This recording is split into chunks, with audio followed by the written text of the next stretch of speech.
from Roxlow can join it. So this is like the lounge of the library, and we have this system that we can connect, and yeah, it's I think it creates a nice atmosphere, and it's not too big, so if not many people come, it's okay.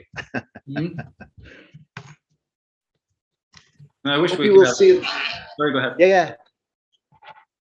Go ahead. Yeah, it looks like a really kind of creative space that you can also reorganize and use in different ways. Yes. Yeah, so it's the most of the use. Most of the use is actually for these sessions, so it's not. It's you can do more, but it's normally used for round tables, conversations, book introductions, celebrations of special days with a small audience. But yes, you could do more. You could do different things with students, for example. To be honest, I'd prefer being there instead of having it presented online. Yeah. So did you come to this room, Andrews, when you were here? No, haven't. Okay.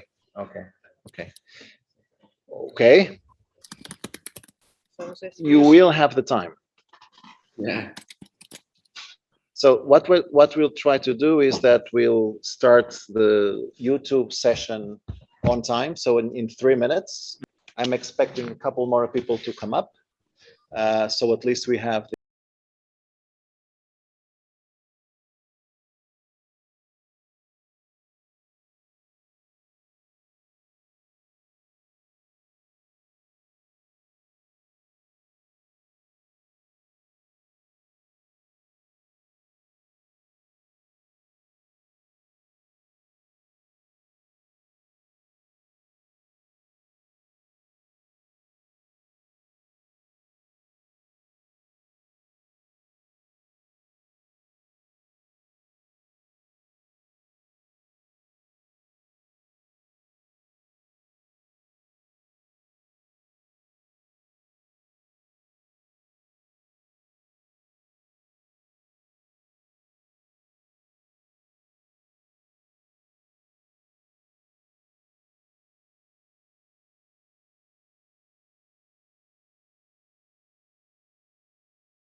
Estamos online? Okay, I now have the information. We are going online. So just a few seconds just to make sure that we really are before we do the starting of the session. Okay, I think we're there. So we are now live in the world. So let's start this Arqus Hour session Session number 4. So welcome to this session. My name is Manuel João Costa. I will be your host for this hour. We'll have 60 minutes of conversation around exciting topics that Arqus is also dealing with, such as innovations in teaching and learning and mobility, and how to teach to promote more citizenship of students. So it will be a very interesting discussion for today, of interest to teachers, researchers, students, and staff as well. So it will be my pleasure to host you. Today with us, we have our special guests, this time from the University of Vilnius and from the University of Bergen. We have Andrius Uzdanavicius. Hope I am pronouncing you not correct, but at least not so bad. And he's the head, he's the head of study Quality and Development Department, work as a head of studies Quality Assurance Office, former president of the Vilnius University Students Representation. He has experience and expertise in quality assurance processes, evaluation of students' needs, and implementation of innovations in higher education. He has participation and management in different programs from the Ministry of Education and Research Funding, and also of EU-funded projects. From 2019, he has been the leader of the Arqus Action Line student-centered frameworks for quality of learning. So Andrews, welcome and thank you very much for being here with us today. I'm now introducing also shortly Jakob. Jakob has the pleasure of joining us also from the north, but in this case from another country. You're talking in Bergen, Norway. Jakob Granda is a researcher at the Center of the Climate and Energy Transformation and Department of Geography of the University of Bergen. His research focuses on how cities collaborate to accomplish rapid and deep climate transformation. He is chair of the Arqus Action Line 7, Engaged European Citizens, and the Arqus Research and Innovation Work Package 6, on stakeholder engagement.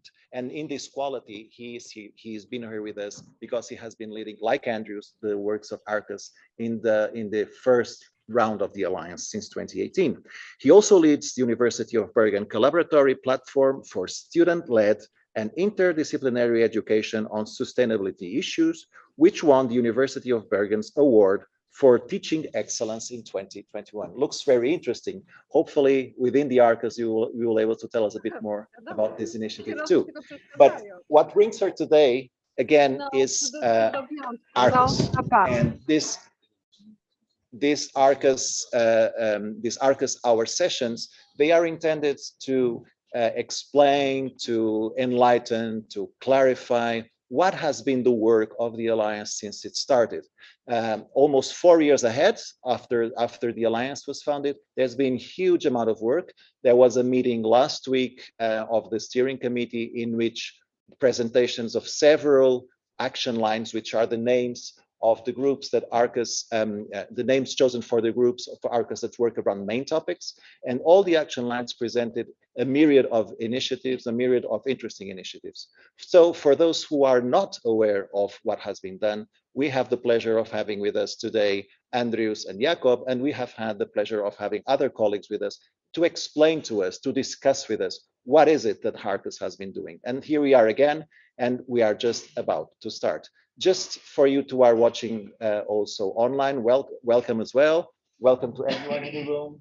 We will have opportunities for questions after Andrews and Jakob tell us in about 10 minutes what Arqus has been doing in such a long time, 3.5 years, but it will be 10 minutes. And if you are watching us on YouTube, please also you can submit questions. We'll be paying attention.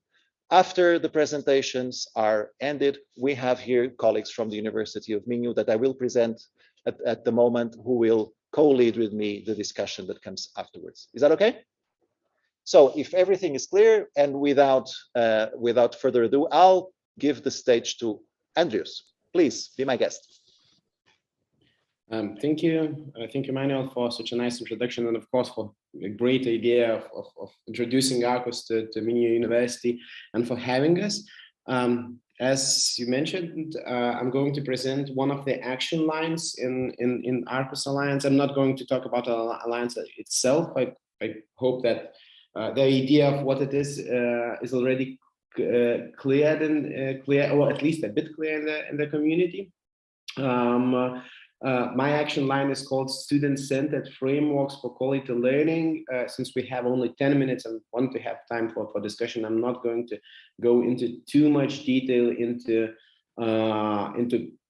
all the results we have achieved. I try to structurize it in order just to mention the main interesting and useful maybe for the ones for the university community.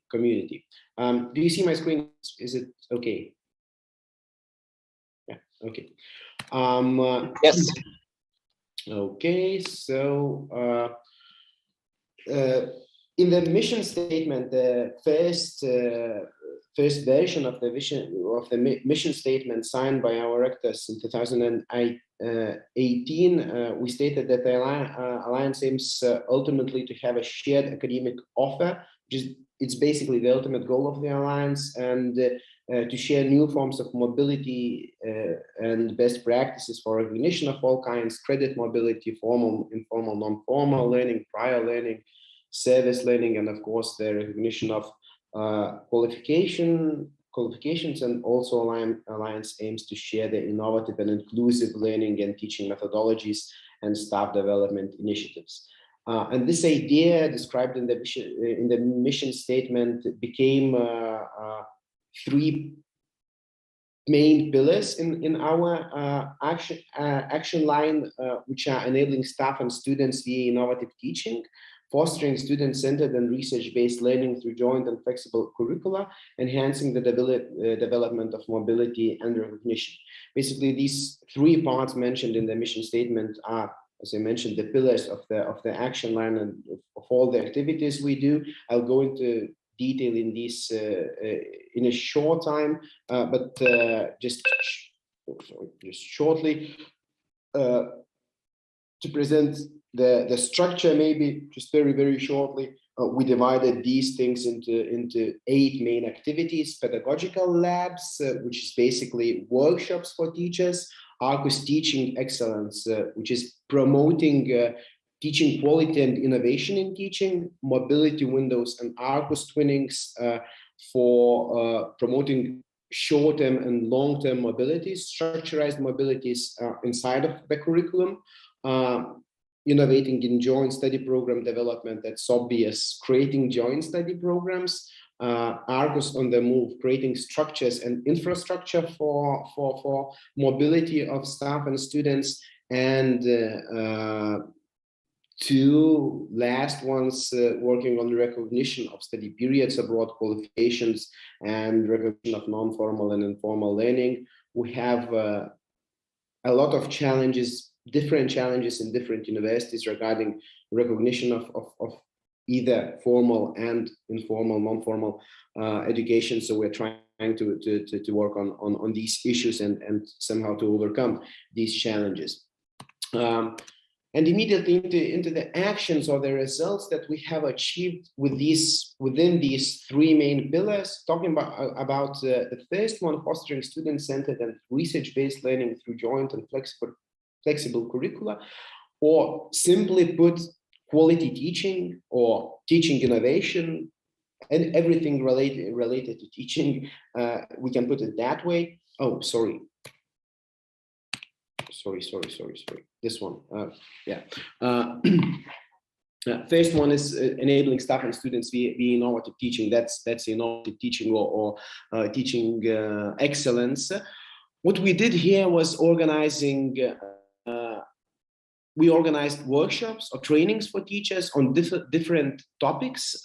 We found the best practices in our and discussed teaching quality with our academic staff, feedback for students, especially in this digital transformation that we had during COVID, teaching competence evaluation, how different systems work, scholarship of teaching and learning, service learning. We shared different experiences and projects that our teachers have like innovative teaching projects and so on.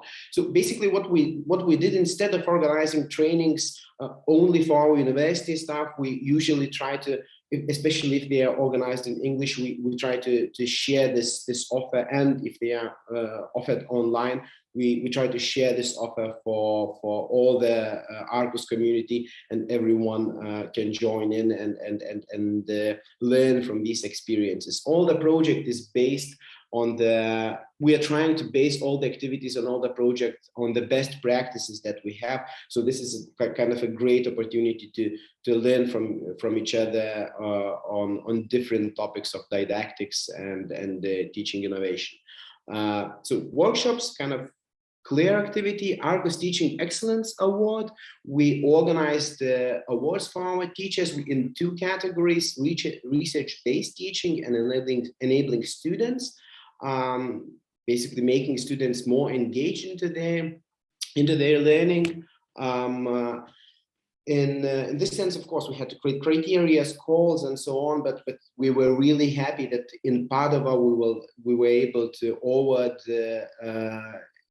teacher from Graz in enabling students category, and a group of teachers from Leipzig University in research-based teaching category, which applied with very innovative and great pedagogical projects.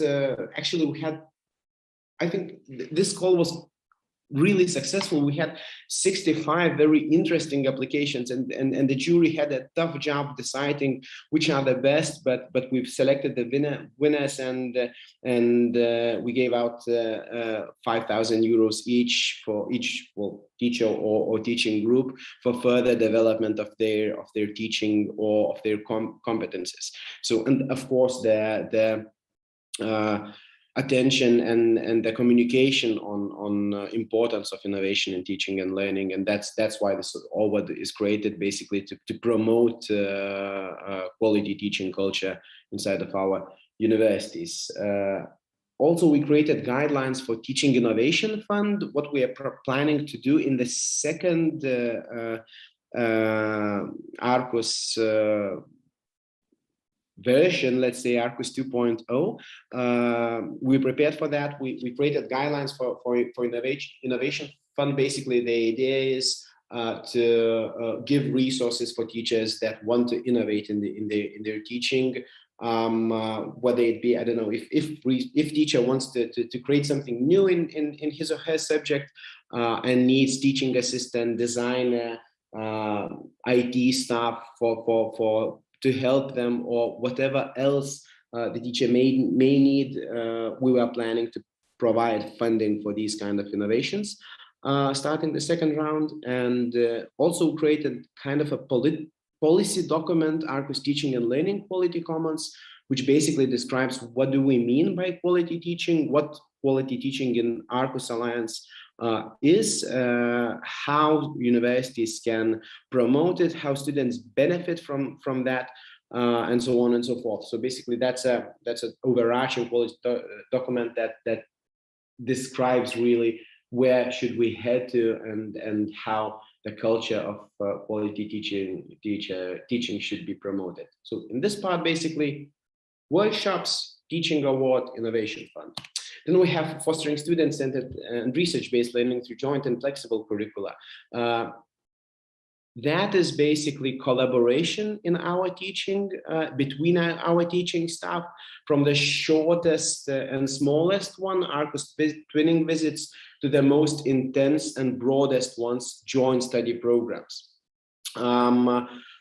So 3 different actions for this pillar. Arqus twinning visits, what we organized, we had 2 calls for twinning visits, which are short-term mobilities, bilateral mobilities for our teachers, where teacher from one university can take his or her students to another university to have some academic activities there, seminars, create common projects, do some research together. We had a very different examples of that. Just a couple of them was Vilnius University students went to Granada to work on translation of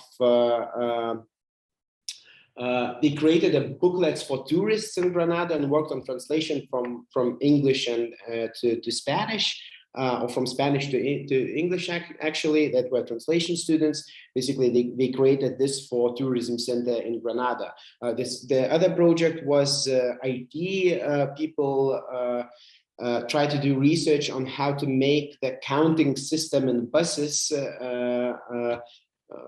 better, actually, and better see how many people are there in buses and so on and so forth. So a lot of very interesting projects from that. Again, a lot of applications. We were able to fund quite a few of them, and now teachers and students have these short-term mobilities for their education. Mobility windows. I see that I'm going. I have to go a bit faster. Mobility windows. You've done 10 minutes. Yeah, okay. Thank you. Mobility windows that's basically the part in your curricula, usually the semester, that is allocated for students' mobility. So you have to change the curriculum and introduce this mobility window that student could use to visit the partner university during the semester. We are working on the methodology of that and introducing that in our study program and joint study program development, which is pretty clear. Actually, we now are on the way of creating 3 joint study programs. The most important maybe right now for Minio is cybersecurity, where Minio is already a partner in, and we created all the infrastructure, learning agreement frameworks and so on to further produce more joint study programs. And enhancement development of mobility and recognition, just a couple of words on here. What we have, the most important thing, what we have here is open Arqus or open Erasmus mobility agreement, which allows our student and staff to visit our partner universities without needing to sign other subject-specific collaboration agreements and so on, practically without too many barriers. So we can be mobile in our universities really, really smoothly, basically. So yeah, and since I have no time anymore, thank you very much, and sorry for taking 3 minutes. No, that's fine, Andrews. You can have a couple more of minutes. I realize how hard it is to, for 4 years, 10 minutes. That's 2 minutes per year, and there's a lot to tell. So I hopefully in the discussion you can actually detail a bit more what the important things and interesting things that you had in mind. Okay, thank you very much. And now I'll pass on the floor, of course, to Jakub. Jakub, the floor is yours.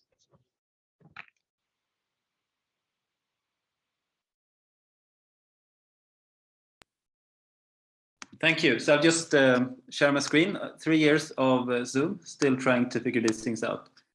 So it's really great to see you all here.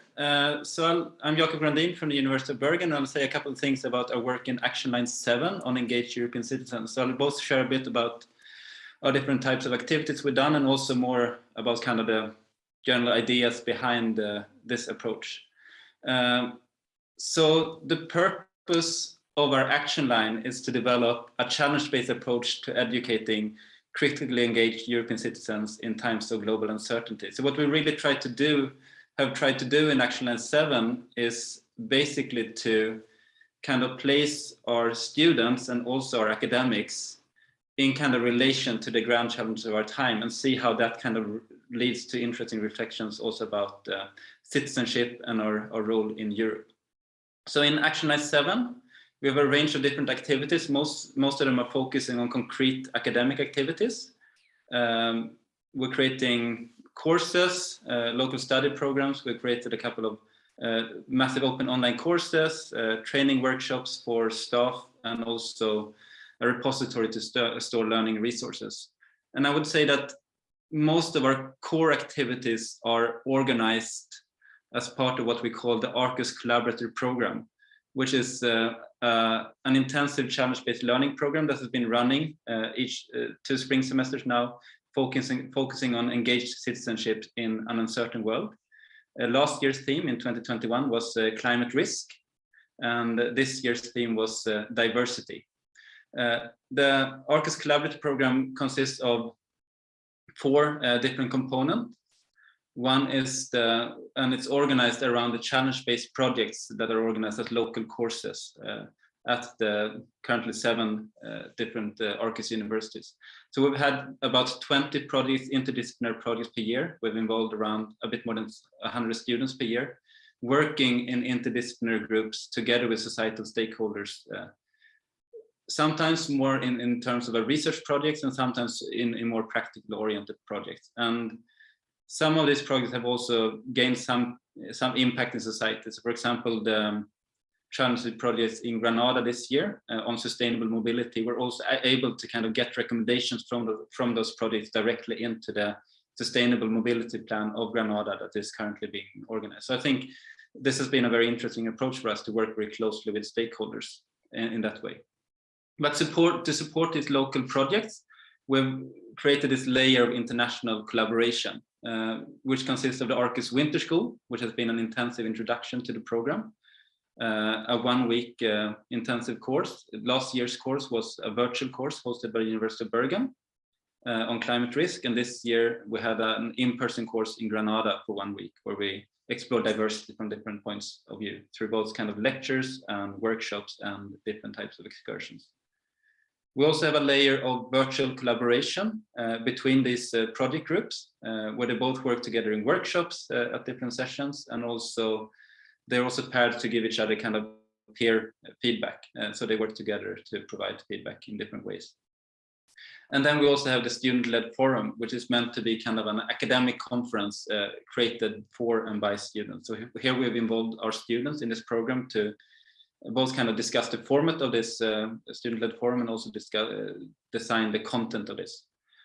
So this year's student-led forum in Padua both had sessions on kind of exchanging experiences from the projects, and also worked more kind of concretely with kind of the current issues, for example, the Russian invasion of Ukraine. That was also raised. How can we create a response as kind of European citizens and students based on this? So these are kind of the 4 components of a collaborative program. And I think what we find interesting in our work in Action Line 7 has been that we've been trying to engage with quite kind of high-level concepts such as student-led education, challenge-based learning, and interdisciplinarity. But what has been really important for us has been to contextualize these concepts, because these are usually high-level buzzwords. But what we've needed to do here is to kind of translate these buzzwords and make them relevant in 7 different academic contexts with different academic traditions, different kind of ways of organizing the academic year, and sometimes different disciplines as well. So what I think we've seen is that we've had actually locally 7 quite different challenge-based learning programs where students have been focusing on different themes. Some projects, as I said, have been more practically oriented, some have been more academically oriented, but all of them have in some way kind of built on these 3 principles of student-led education, challenge-based learning, and interdisciplinarity. And I think this principle of student-led education has really been core for us here. How can we actually place the students in the driver's seat in organizing these activities? And of course, this also connects very well to Andrea's presentation previously. Our own experience in working with this is that when we discuss how to create higher education that can kind of meet the grand challenges of our time, we tend to focus on the curriculum. We tend to ask ourselves questions about what knowledge and skills do we need to learn in higher education in order to deal with these challenges. Sometimes, if we work together with Andreas and others, we might move into pedagogy, like what course formats and teaching methods can actually initiate active learning. And what we often see is that if we engage academics in this, they tend to kind of side with the curriculum side. They will create a long list of things that a student need to learn. And if we ask the students, they will usually be more interested in the pedagogy and the learning process. The question that we find is not that often asked, but it's super important, is the question of organization. How can we actually organize interdisciplinary higher education on grand challenges? And this is where we find this approach of student-led education really interesting, because it's a way because when we place students in the center here and invite them to actually take part in both shaping the learning process and also the content of the courses, they tend to ask different questions than we do as academics, and they tend to kind of shape these programs in a quite active and dynamic direction. So from our experience, students are quite good in kind of facilitating this type of interdisciplinary learning. But of course, this takes a lot of planning, and it takes a lot of kind of support and mentorship from the participating academics in the program. Another core deliverable from our action line has been 2 MOOCs that are, one is launched in June and is currently running on challenge-based learning, which is basically a platform for us to synthesize some of our experience from working with the Arqus collaborative program and kind of place this in a larger perspective. The development of this MOOC has been led by Dr. Jurgita Viskirdaita from Vilnius University. And it's currently running. Through this MOOC, you will get an introduction to challenge-based learning. You will get examples for how we can put challenge-based learning in action, and there will be discussions also on how we might assess challenge-based learning. So this is a resource that we've created for teachers at different universities and staff at different universities, but of course anyone can join.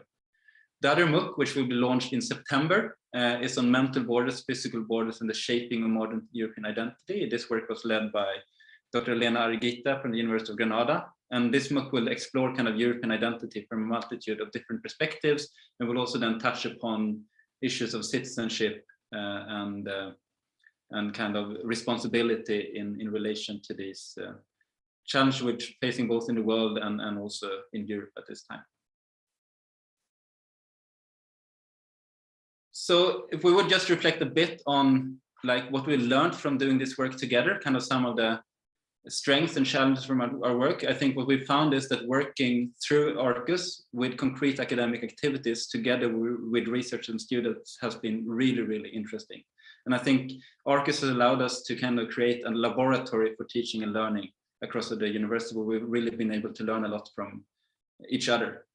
But these efforts have really dependent on a large degree of flexibility in how we have implemented this locally. And then we've been able to kind of build an international layer of blended mobility on top of these local kind of implementations of these concepts. And I think one of the core things that we bring with us from this work is a network, like a really strong network of engaged researchers, engaged students that I hope you will also be able to bring forth and build on in Orcas too in different ways.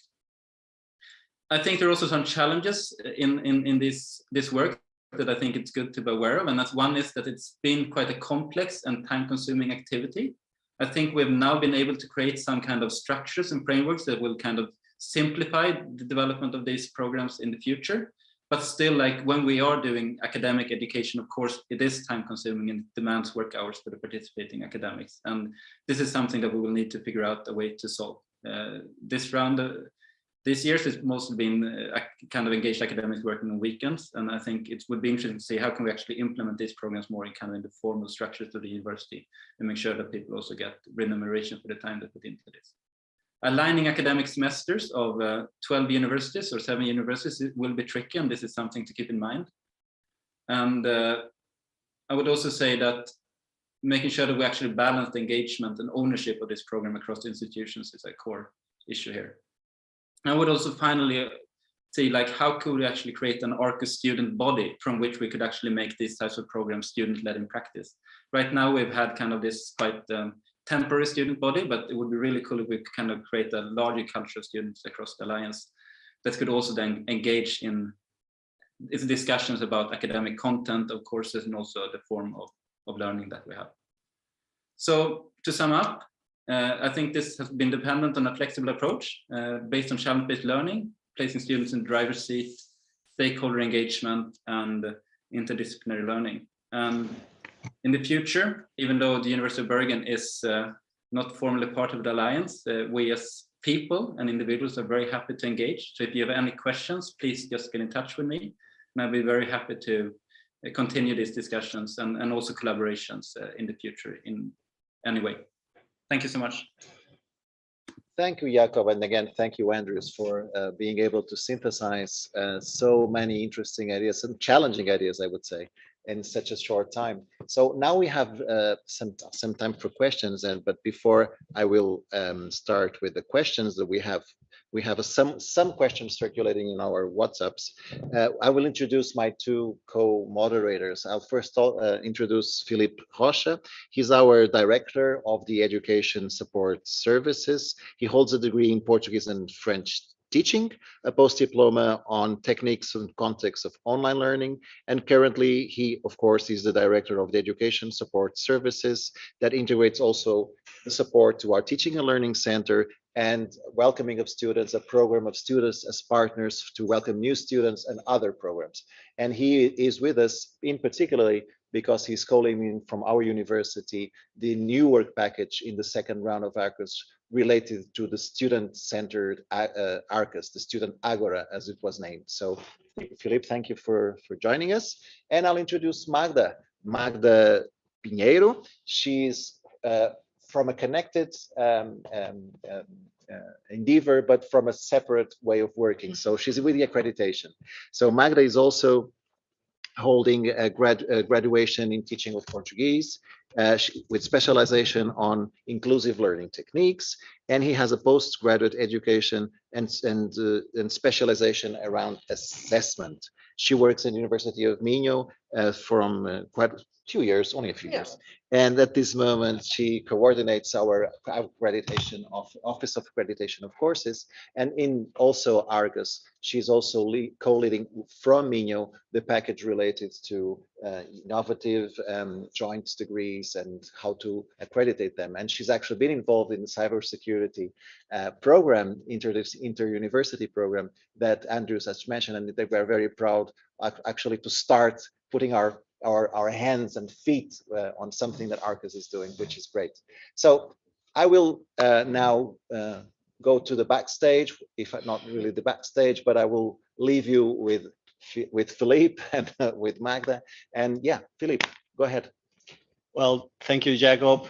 Thank you, Adrius, for your presentation. Just a first question that is about quality. When you talk about quality in teaching, I would like to know how do you structure your comments and basically how it has been directed from the point of view, not just from the teachers, because one of the questions is what's in it for the teacher to follow this quality path, but also from the point of view of the students.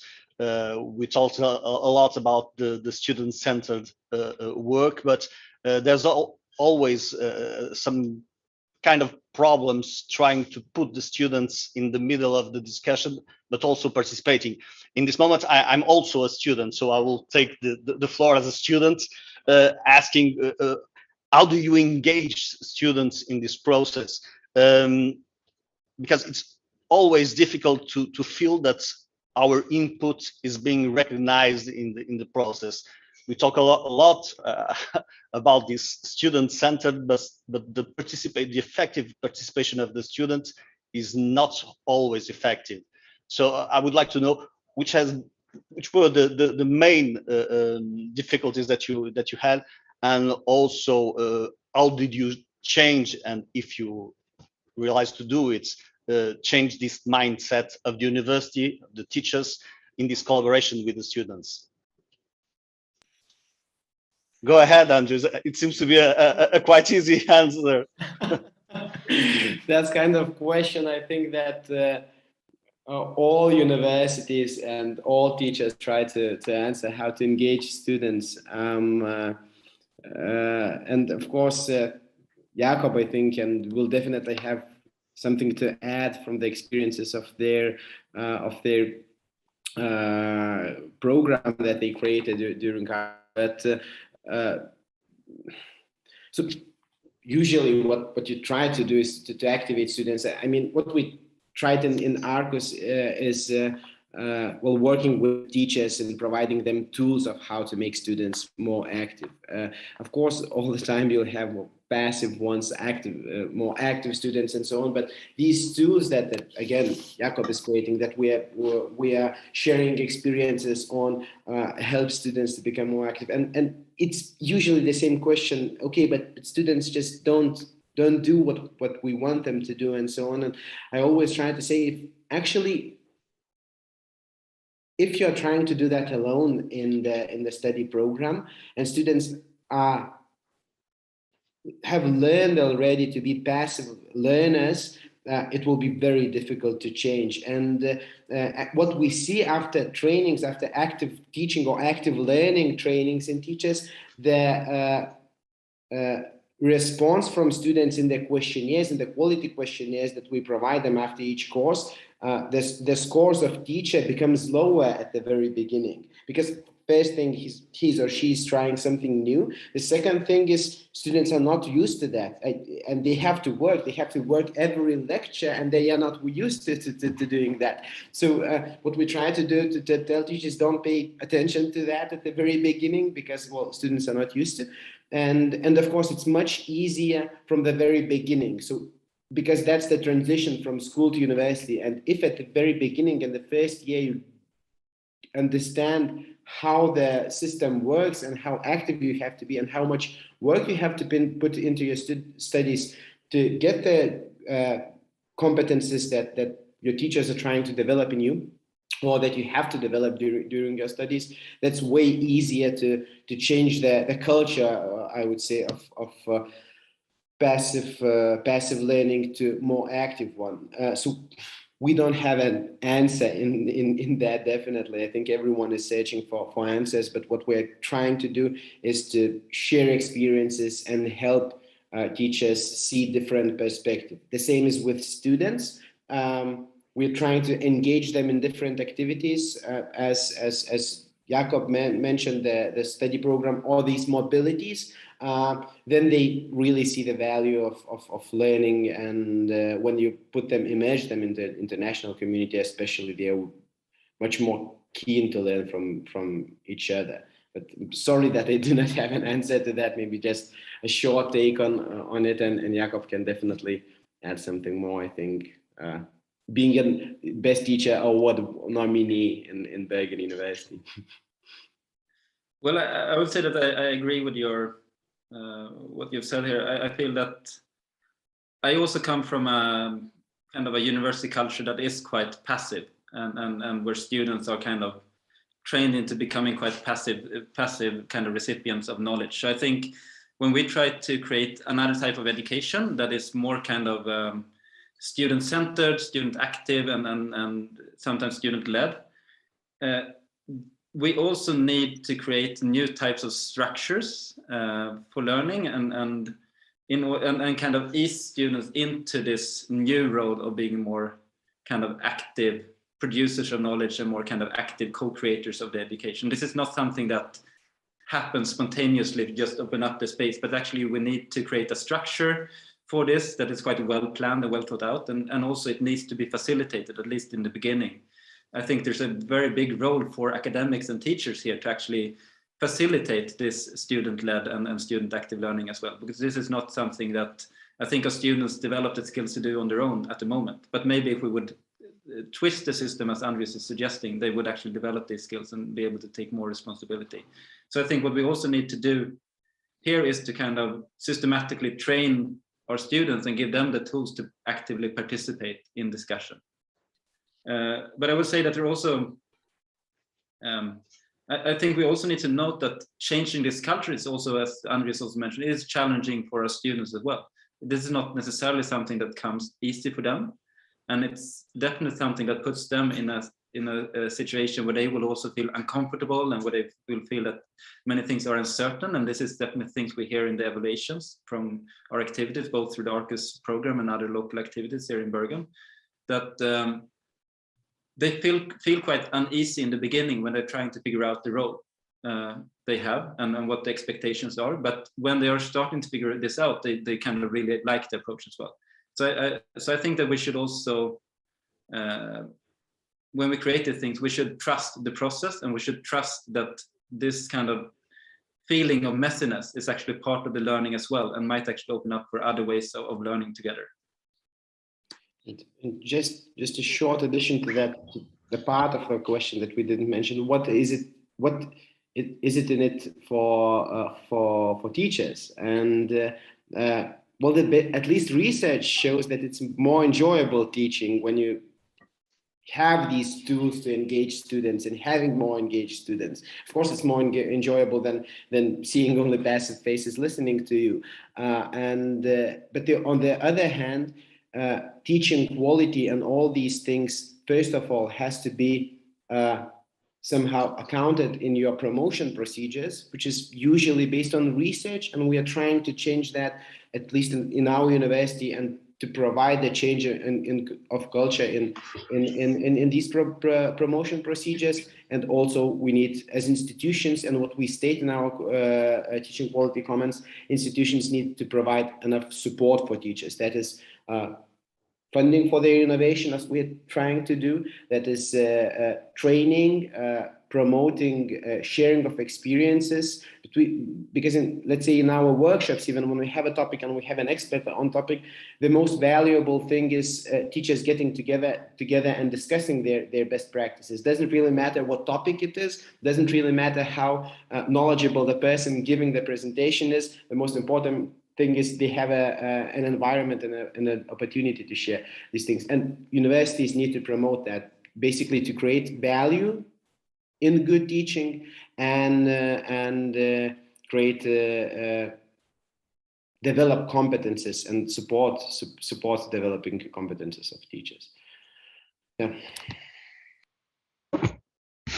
Hello, Andrews. Nice to meet you, Jacob. I like very much your presentations.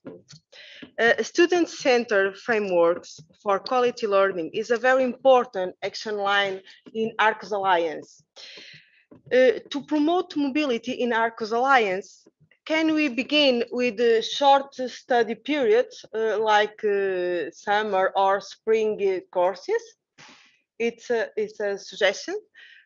Can Arqus twinning visit be an effective solution to promote mobility or some mobility? Yes, definitely. We definitely the effect of that. What twinning visits, again, when teacher takes a couple of students to the counterpart, to his or her partner university, it definitely promotes student mobility. Students understand the partner university better. They are not afraid of going abroad that much. And one other thing, it promotes further collaboration between teachers as well.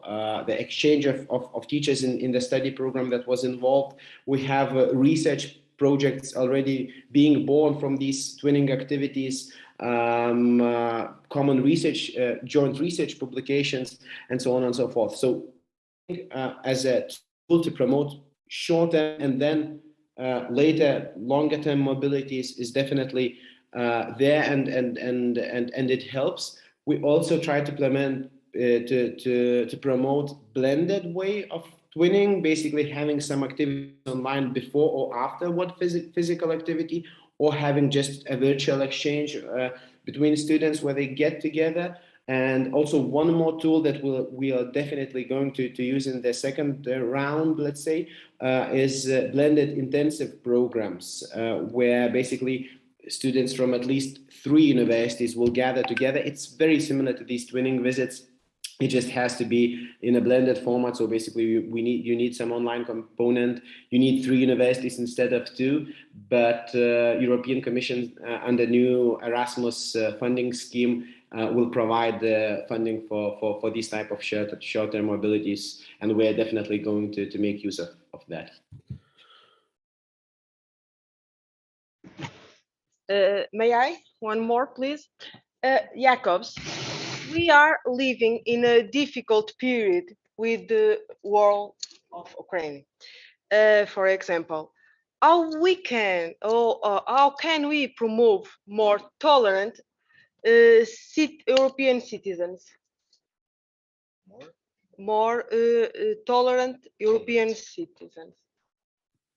I think that's a very good question, and I can only give a partial answer here. I can tell you how we kind of try to kind of understand how we might do that. And I think that there are different ways of kind of organizing education around citizenship. And one way of organizing education about citizenship is that you learn about citizenship and you learn about kind of the core concepts of citizenship. I think our approach has more been to kind of see, are we able to create education where we develop capacities of citizenship through the activities that we do. If we succeed with this, I'm not at all sure if we have succeeded. But our approach has been to kind of get our students to engage with grand challenges such as climate change or diversity, for example, and then discuss this internationally.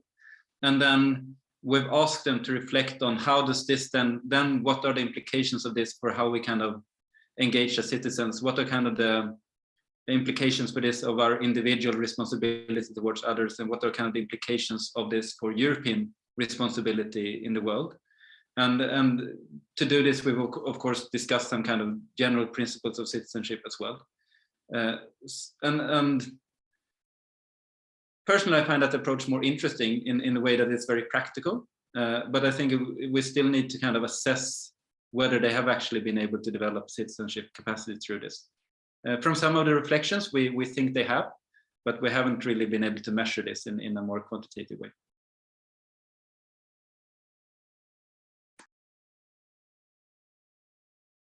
Okay, I'll take a turn now. I have to have one question for Andrews to start with. So I'm just wondering if I got it correctly. It's possible for our teachers from now on to take place in training for teachers that all other partners are doing, as long as we find it somewhere. So I was wondering if you can just give us a little more of, how you orient yourself as a teacher within this new voyage, and to find these courses, to enroll in these courses. How does it work?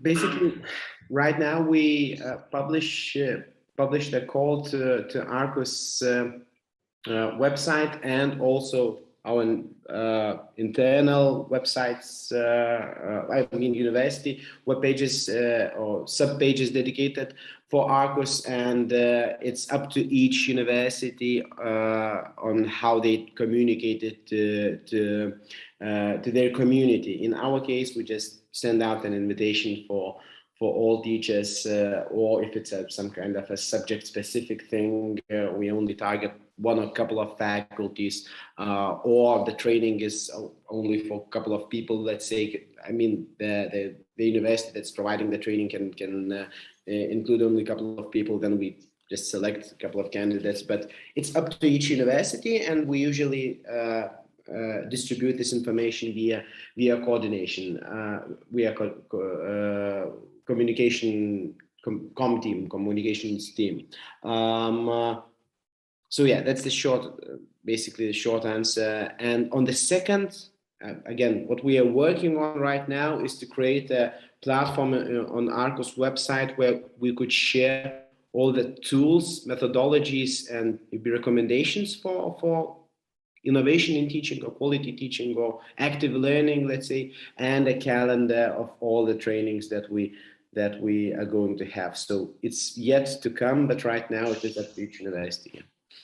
Yes, and we now have at least these 2 MOOCs available that everyone can do at any time, any day. Just register yourself and do them, right, Jakob? Yeah, the first one is running now, so I think you can definitely join that now if you're interested, and the other MOOC will start in September. Okay, Jakob, my question for you, because you briefly touched it.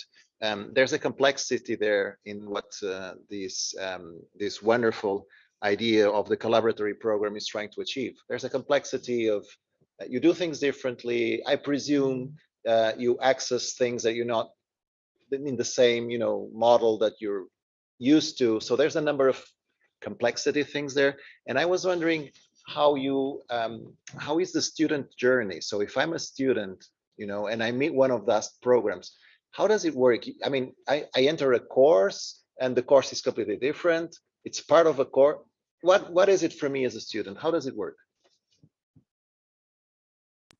I think this journey will look slightly different. Will be slightly different at the different universities as well. I think a general journey for a student would be that you will see a call for an interesting program where you'll be able to engage internationally around kind of the grand challenges of our time. You will be able to work with like-minded students at different European universities, and you would apply to participate in this program. And you would do that to your local university. You would then sometimes write an application letter, and then you would be admitted to this local course where you would probably join 20 other students. You would have some local sessions in the beginning where you would start kind of trying to understand these issues from a local perspective, and then you would start engaging internationally through the Arqus Winter School, for example, and work more intensively for a week with students from the other Arqus partners. Then you would go back again to your local course.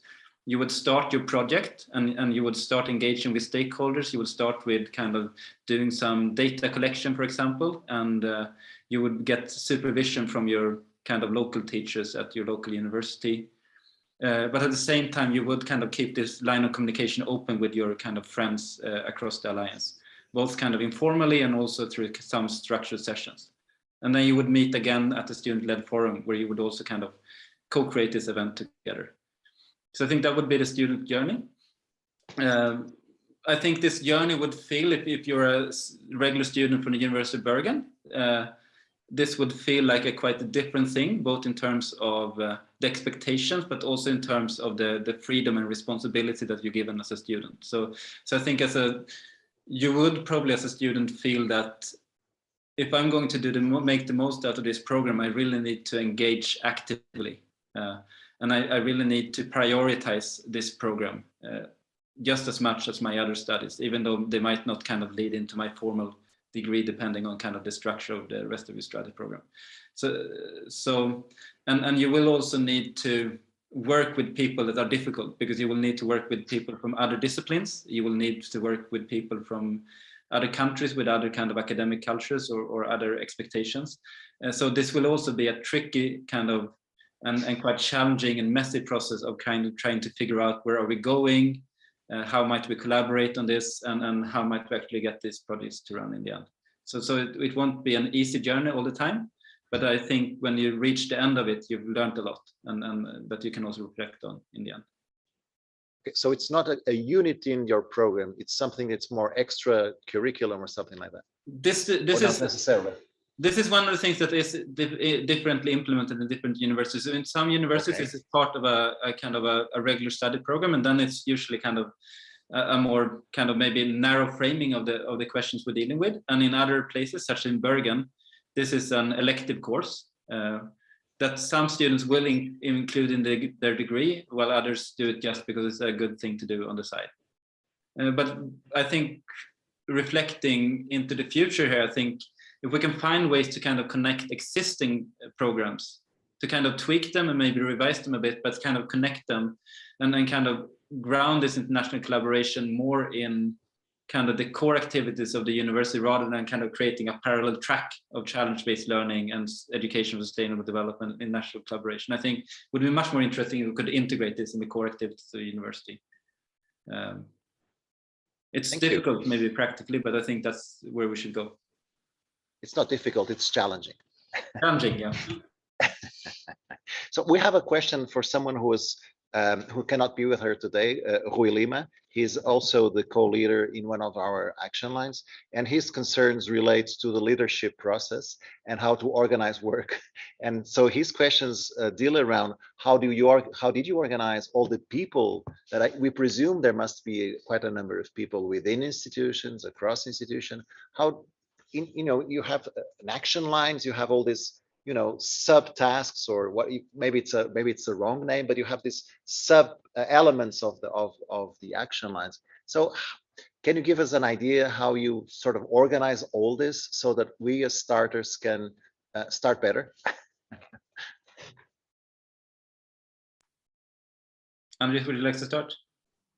Okay, I can. So basically, as you've seen, we have action lines, we have chairs of the action lines, And the board of the action line, the board consists of 2 or 3 members per university.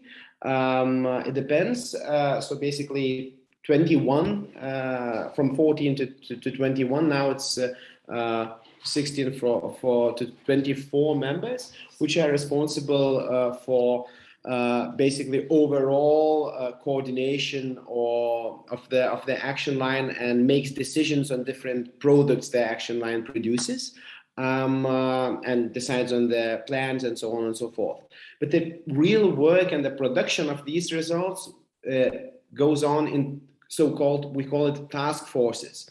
Each task has a group of people, usually 1 per university, dedicated for this task. So if we have pedagogical labs, we have teaching excellence, well, 2 different tasks, teaching excellence and pedagogical labs, merged into 1 task force, and people usually from departments related to teacher training, as HUIPOC, for example, is a part of, or teaching and learning centers, or whatever the department university has, usually, well, gives us a representative who is working on these things in their university and over here.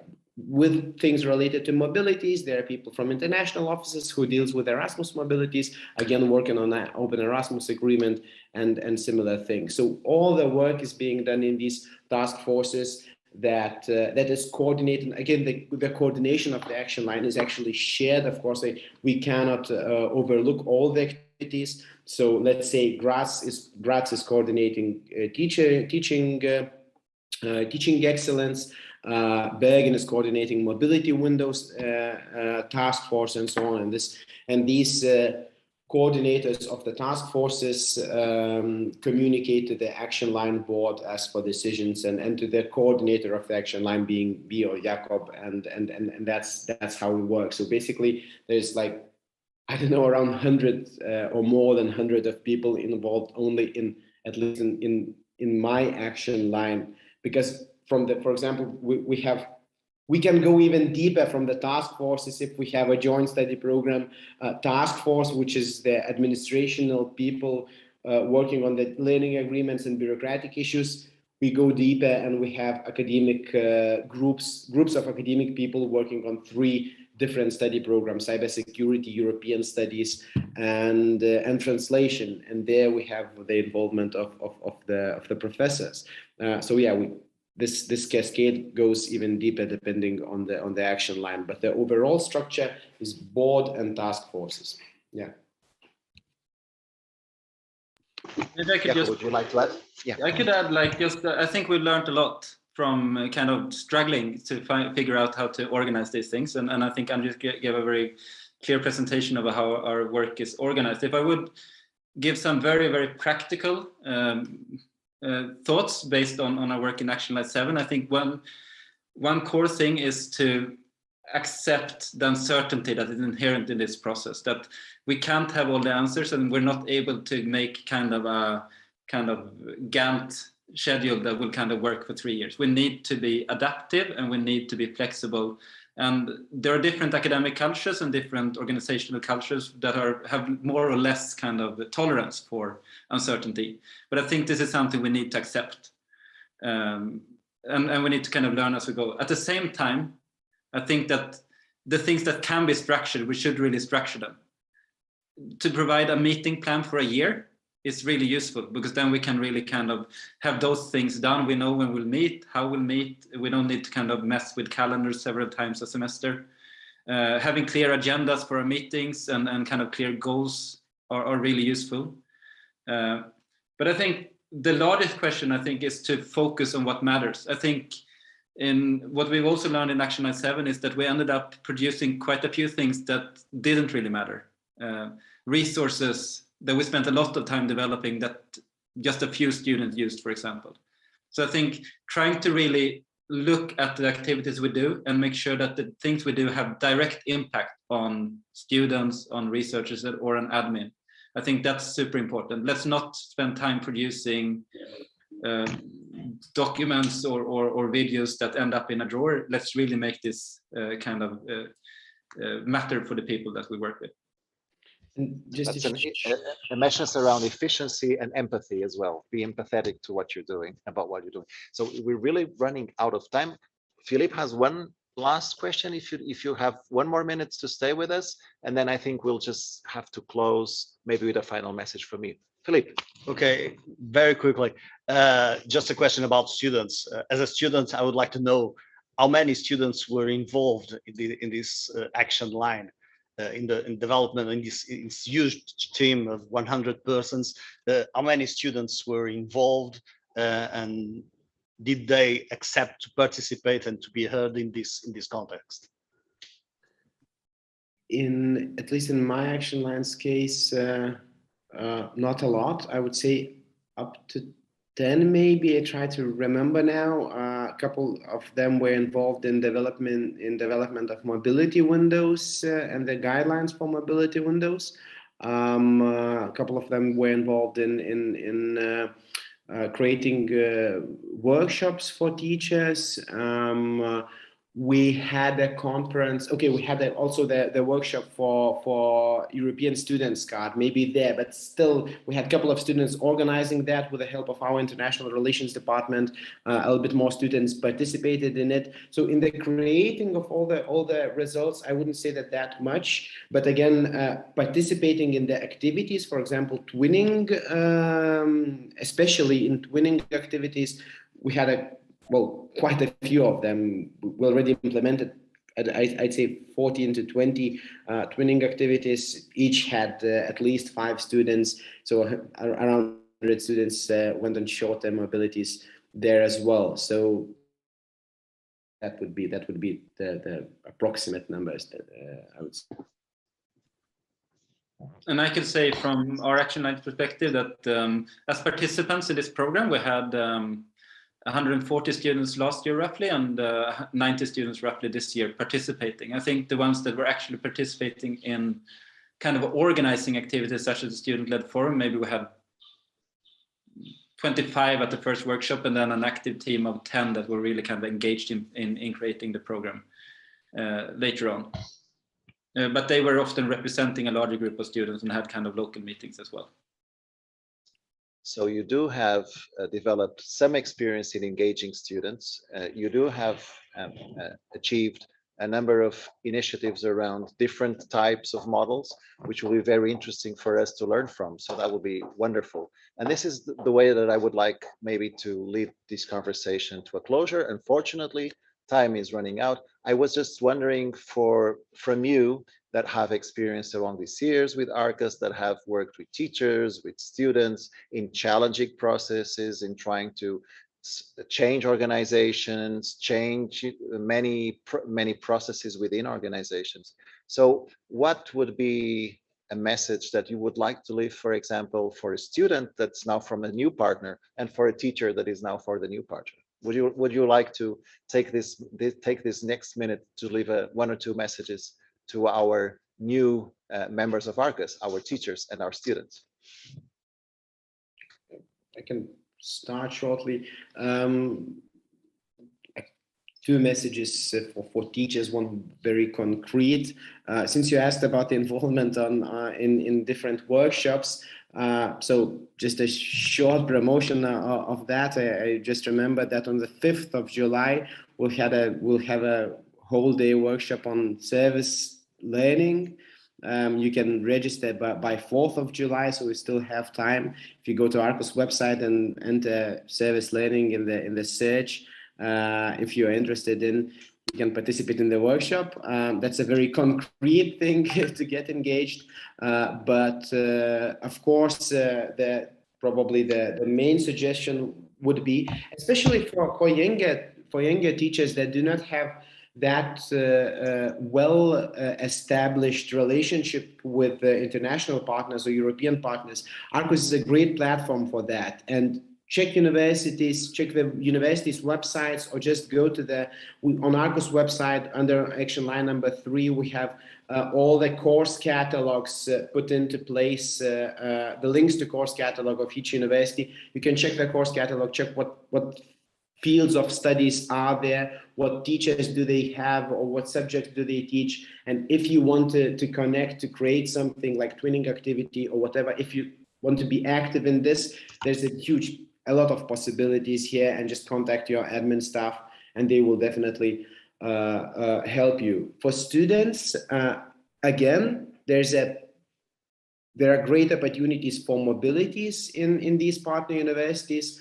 Minyo pretty soon will become a member of our Open Arqus Mobility Agreement, as well as Wrocław University. So you'll be able to choose whatever subjects and well, periods abroad our universities suggest. And of course, if there'll be twinning activities or whatever created in your university, just be engaged. And again, Arqus creates a great opportunity for this international collaboration and international engagement for students and for teachers. And for leadership of university, Manuel, you especially, what we talked about the management of all the activities. Please give support for people who will get involved. That's a very important message for the leadership and the direct supervisors of people who are involved in Arqus. They are doing these things additionally on their everyday responsibilities. And what we see right now is that they are working during weekends and so on. So there needs to be some kind of a reduction of workload and support for what they are doing, because they're doing a great job, actually. So that's my take on the question. Thank you for adding the leadership layer. Jakob. Yeah, to be very brief and just amen to what Andrew said as well.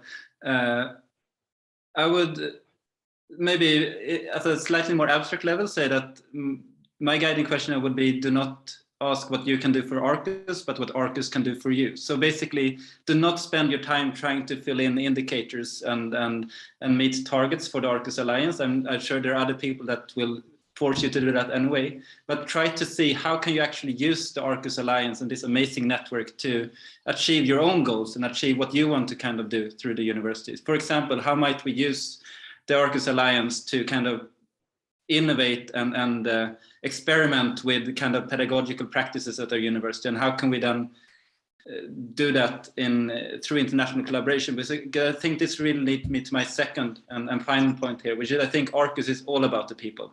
We have institutional agreements that facilitate connections between an amazing community of people across our universities. And I think engaging with these people, either at the administrative or the academic or the leadership level, is something that really creates really interesting opportunities to experiment with education, create new types of educational programs, raise issues that we would not have been able to raise locally, and also, of course, importantly, to really kind of create a European approach to these grand challenges of our time.